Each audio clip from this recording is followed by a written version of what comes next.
Libre namang isampa ng Office of the Ombudsman sa Sandigan Bayan ang unang batch ng mga kaso kaugnay ng flood control anomaly sa November 25. Nasa 14 hanggang 15 opisyal ang maaaring kasuhan. Ayon po kay Ombudsman Jesus Crispin Remulla, ang mga kaso ay isasampa ng kanyang tanggapan sa Department of Justice.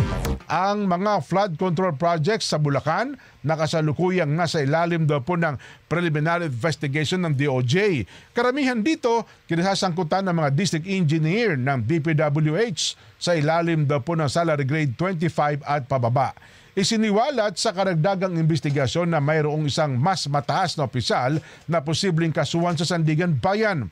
Para naman sa mga kasong nagmumula sa Ombudsman, sinabi ni Remulla na saklaw nila ang mga sumasa ilalim sa preliminary investigation sa loob ng ilang linggo.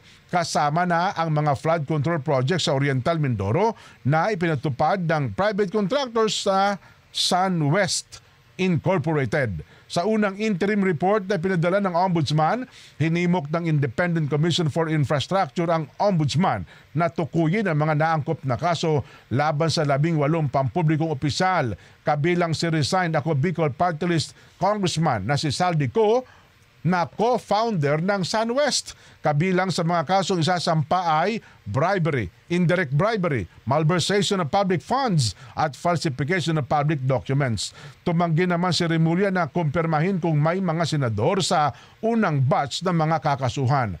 Sa kabila nito, tiniyak niya na ang mga kasong isasampa ay sapat at matibay para masiguro ang paghatol sa mga akusado.